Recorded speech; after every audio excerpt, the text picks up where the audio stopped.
Hello friends, तो स्वागत है आपका एक बार फिर से यूजीएम लर्निंग पाठशाला में। आज हम आपके लिए लेकर आए हैं क्लास 12 का एक और इम्पोर्टेंट टॉपिक जिसका नाम है गॉस की प्रमेय या गॉस थ्योरम। ये क्लास 12 का फर्स्ट चैप्टर का बहुत ही इंपॉर्टेंट टॉपिक होने वाला है और हर साल किसी न किसी सेट में ये पूछा ही गया है। इससे रिलेटेड न्यूमेरिकल्स भी हर साल किसी न किसी सेट में आते हैं या फिर थ्योरम भी पूछी जाती है। तो बिना देरी किए हुए चलिए स्टार्ट करते हैं गॉस की प्रमेय। तो सबसे पहले इस गॉस की प्रमेय का कथन आपके सामने लिखा हुआ है। कथन क्या कहता है, पहले हम कथन को पढ़ लेते हैं। कथन कहता है एक समान वैद्युत क्षेत्र में रखे किसी बंद पृष्ठ से गुजरने वाला कुल वैद्युत फ्लक्स उस पृष्ठ पर उपस्थित कुल आवेश का 1/ε0 के गुना होता है। मतलब मान लीजिए जैसे कि आपके सामने एक डायग्राम है, इसे हम बंद पृष्ठ मान लेते हैं क्योंकि चारों तरफ से बंद है। उसके अंदर प्लस क्यू आवेश रखा हुआ है, जो आपके सामने प्लस क्यू आवेश को हम आवेश मान लेते हैं, इसमें रखा हुआ है। तो इस पृष्ठ से गुजरने वाला जो कुल वैद्युत फ्लक्स होगा इस पृष्ठ पर उपस्थित आवेश का 1/ε0 के गुना होगा। तो पहले हम लिख लेते हैं कि इस कथन को हम पहले न्यूमेरिकल फॉर्म में लिख लेते हैं कि कथन कहना क्या चाह रहा है। तो कथन कहना चाह रहा है कि कुल वैद्युत फ्लक्स को हम मान लेते हैं कि फाई है। कुल वैद्युत फ्लक्स को हम मान लेते हैं कि फाई है। फाई किसके बराबर होगा, ये कहाँ पे कह रहा है, उपस्थित कुल आवेश का। मान लेते हैं आवेश क्या है, यहाँ पे क्यू है, कितने गुना होता है, 1/ε0 के गुना होता है।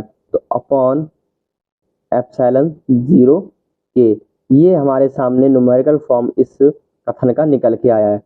अब हमें करना क्या है, इसको मान लेते हैं इक्वेशन नंबर ए। इस कथन को हमें न्यूमेरिकल फॉर्म के सामने निकल के आ गया है। अब इस न्यूमेरिकल फॉर्म को प्रूफ कैसे करेंगे वो हमें देखना है। न्यूमेरिकल फॉर्म को प्रूफ करेंगे वो इस हम डायग्राम की हेल्प से न्यूमेरिकल फॉर्म को प्रूफ करने जा रहे हैं। तो लिखते हैं। अब सबसे पहले हमें करना क्या है, प्लस क्यू आवेश के कारण बिंदु पी पर हमें वैद्युत क्षेत्र की तीव्रता निकालनी है। तो यहाँ पे लिखते हैं प्लस क्यू आवेश के कारण बिंदु पी पर वैद्युत क्षेत्र की तीव्रता। तो लिखते हैं प्लस क्यू आवेश के कारण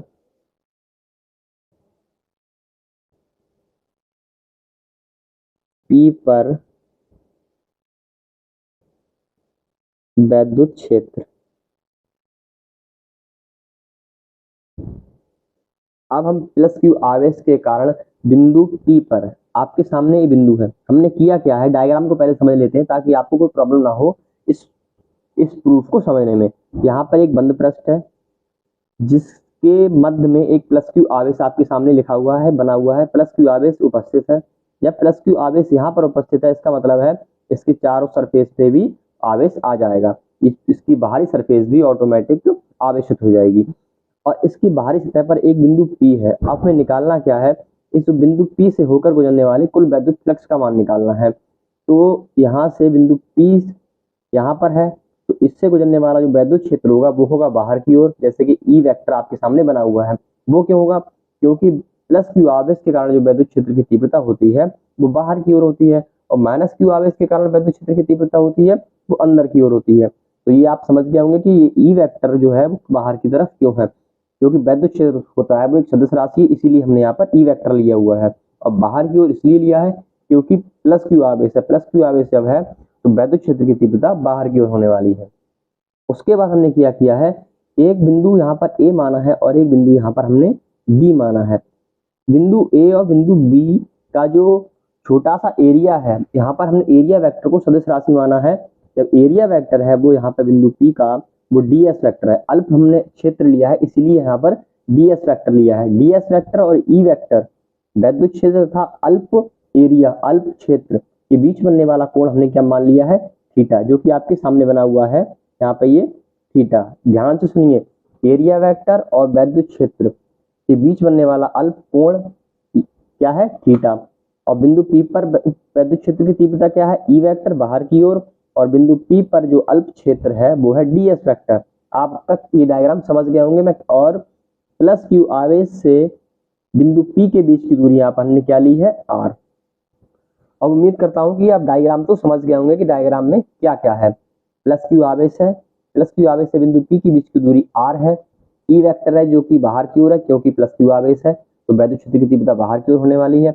यहाँ पे डीएस वेक्टर है क्योंकि अल्प क्षेत्र है इसलिए हमने यहाँ पे ds वेक्टर लिया, ds एरिया वेक्टर लिया है, और पूरे जब पृष्ठ का हम आवेश लेंगे तो s वेक्टर लेंगे, क्योंकि पूरे पृष्ठ की बात चल रही है, यहाँ पे अल्प क्षेत्र है इसीलिए यहाँ पे ds है, डेल्टा s वेक्टर लिया है। अब आप यहाँ तक समझ गए होंगे। अब हमें निकालना है बिंदु P के कारण प्लस Q आवेश के कारण बिंदु P पर वैद्युत क्षेत्र की तीव्रता। तो लिखते हैं वैद्युत क्षेत्र की तीव्रता क्या होती है, E बराबर 1/4 पाई एप्सिलॉन 0 के Q अपॉन R स्क्वायर। ये Q अपॉन R स्क्वायर क्यों आया, क्योंकि प्लस Q आवेश यहाँ से आ गया और R स्क्वायर प्लस Q से बिंदु P के बीच की दूरी है। तो आप समझ गए होंगे ये कैसे आया। तो इसको मान लेते हैं समीकरण संख्या 1। इसको समीकरण संख्या 1 मानने के बाद हमें करना क्या है, प्लस Q से होकर गुजरने वाले कुल वैद्युत फ्लक्स का मान निकालना है। तो यहाँ से वैद्युत फ्लक्स का मान क्या आएगा, हमें यहाँ से एरिया वेक्टर ds से गुजरने वाले कुल वैद्युत फ्लक्स का मान निकालना है। तो वैद्युत फ्लक्स क्या होगा, यहाँ पे जब अल्प एरिया वेक्टर ds से निकलेगा तो जो वैद्युत फ्लक्स होगा वो भी अल्प ही निकलेगा। तो यहाँ से क्या निकलेगा, चलो पहले थ्योरी लिख लेते हैं, डेल्टा s वेक्टर से निकलने वाला वैद्युत फ्लक्स। तो ds वेक्टर से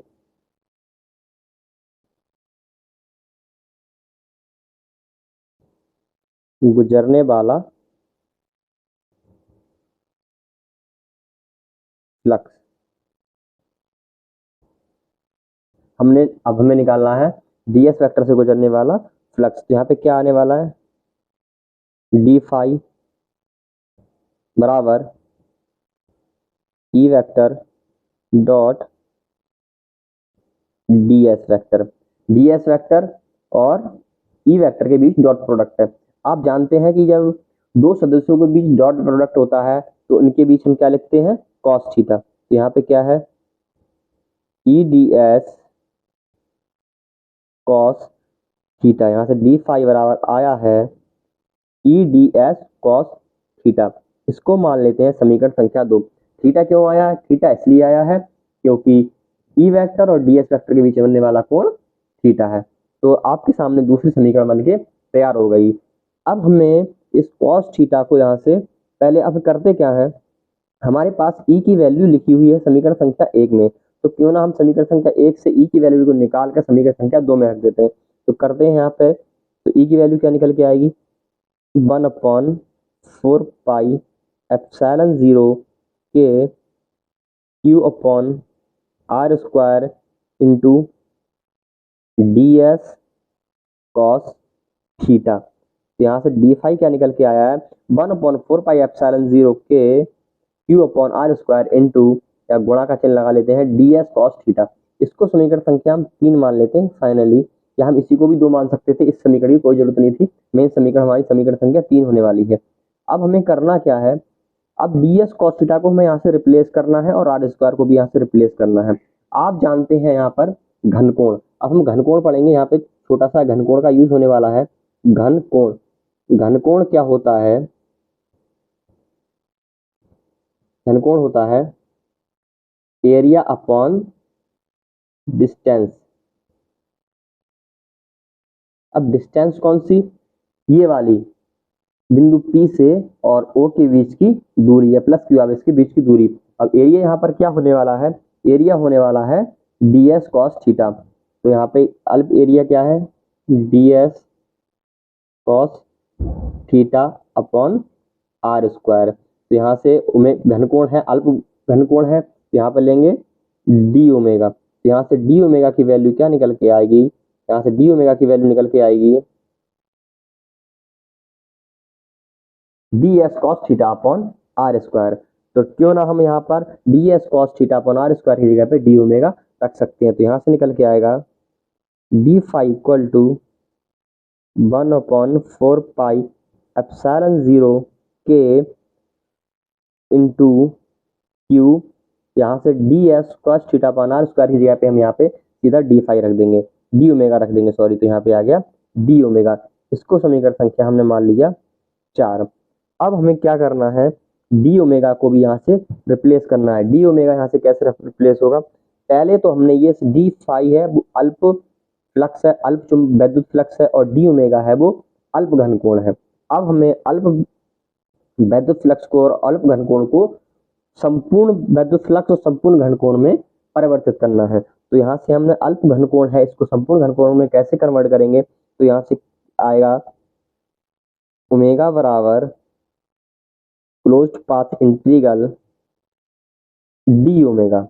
यहाँ से क्या आया, ओमेगा बराबर closed path integral D omega, क्योंकि क्लोज्ड पाथ इंटीग्रल हमने इसलिए लिया है क्योंकि ये डी ओमेगा का सम कर दिया जाएगा।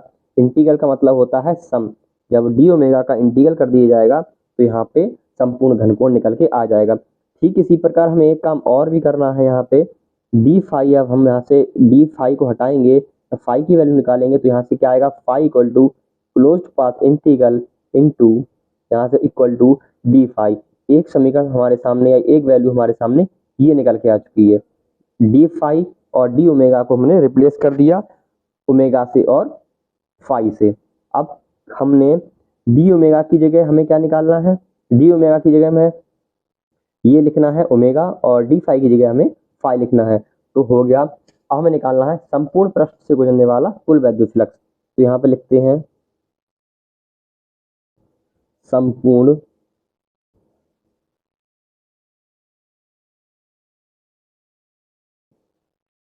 पृष्ठ से गुजरने वाला कुल वैद्युत फ्लक्स, संपूर्ण पृष्ठ से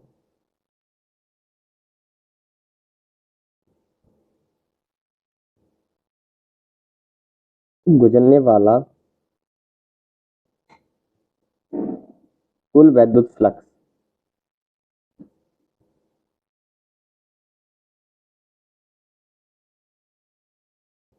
अब हमें कुल वैद्युत फ्लक्स का मान निकालना है, तो वो यहाँ से क्या होगा, phi equal to 1/4 pi epsilon 0 के यहाँ पे इंटू क्यू इंटू ओमेगा।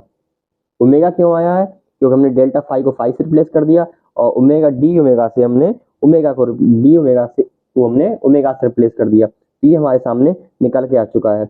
अब हमें क्या करना है, ओमेगा की वैल्यू को लगाना है कि ओमेगा की वैल्यू क्या होगी। ओमेगा की वैल्यू क्या होगी, यहाँ पे लिखते हैं ओमेगा, क्योंकि संपूर्ण क्षेत्र की बात कर रहे हैं। संपूर्ण क्षेत्र क्या होने वाला है, यहाँ संपूर्ण क्षेत्र होने वाला है, तो यहाँ से ओमेगा की वैल्यू क्या होने वाली है, ओमेगा की वैल्यू होने वाली है एरिया अपॉन डिस्टेंस।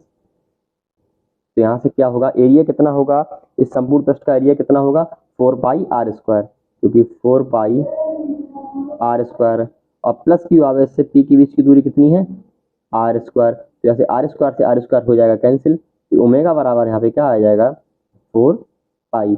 यहाँ की से हमने ओमेगा की वैल्यू क्या निकाल ली, ओमेगा बराबर 4 पाई।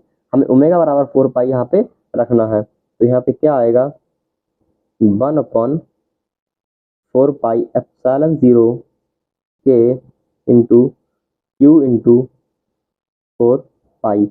4 पाई यहाँ है, 4 पाई यहाँ है, तो 4 पाई से 4 पाई हो जाएगा कैंसिल। तो यहाँ से फाई बराबर क्या आएगा 1/एप्सिलॉन 0 के इंटू क्यू। तो यहाँ से हमने क्या निकाला, लास्ट में एक फाइनल इक्वेशन निकल के आई है जिसका मान है फाई बराबर 1/एप्सिलॉन 0 के इंटू क्यू।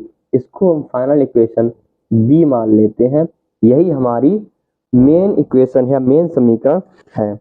जैसा कि हमने कथन में पढ़ा था कि एक समान वैद्युत क्षेत्र में किसी बंद पृष्ठ से गुजरने वाला कुल वैद्युत फ्लक्स उस पृष्ठ पर उपस्थित आवेश का बल अपॉन एप्सिलॉन 0 के गुना होता है। उसके बाद हमने इसका न्यूमेरिकल फॉर्म लिखा था फाई बराबर क्यू अपॉन एप्सिलॉन 0 के। अब हमें यही प्रूफ करना था क्यू बराबर क्यू अपॉन एप्सिलॉन 0 के। उसके लिए हमने एक डायग्राम बनाया, डायग्राम के बाद हमने इस डायग्राम से इसको प्रूफ करने के लिए पूरा सारी समीकरण को सॉल्व किया। समीकरण को सॉल्व करने के बाद हमारे पास फाइनल समीकरण निकल के आई जिसका मान है फाई बराबर 1/एप्सिलॉन 0 के इंटू क्यू। आप समीकरण ए और समीकरण बी को मैच कर सकते हैं, क्योंकि समीकरण ए हमें प्रूफ करनी थी और समीकरण बी भी हमारी यही निकल के आई है। तो आपको उम्मीद करता हूँ कि आपको ये वीडियो काफ़ी अच्छी लगी होगी और ये टॉपिक भी बहुत इंपॉर्टेंट है बोर्ड एग्जाम के लिए। उम्मीद करता हूँ ये टॉपिक आपको समझ में आया होगा। अगर टॉपिक समझ में आया हो तो हमारी वीडियो को ज़्यादा से ज़्यादा लोगों तक शेयर करें, अपने फ्रेंड के पास शेयर करें और हमारी वीडियो को लाइक करें और हमारे चैनल को सब्सक्राइब करें। ऐसे ही हम इम्पोर्टेंट टॉपिक क्लास 12th के बोर्ड एग्जाम के लिए लाते रहेंगे, तो बने रहिए हमारे साथ। तो मिलते हैं नेक्स्ट वीडियो में नेक्स्ट टॉपिक के साथ।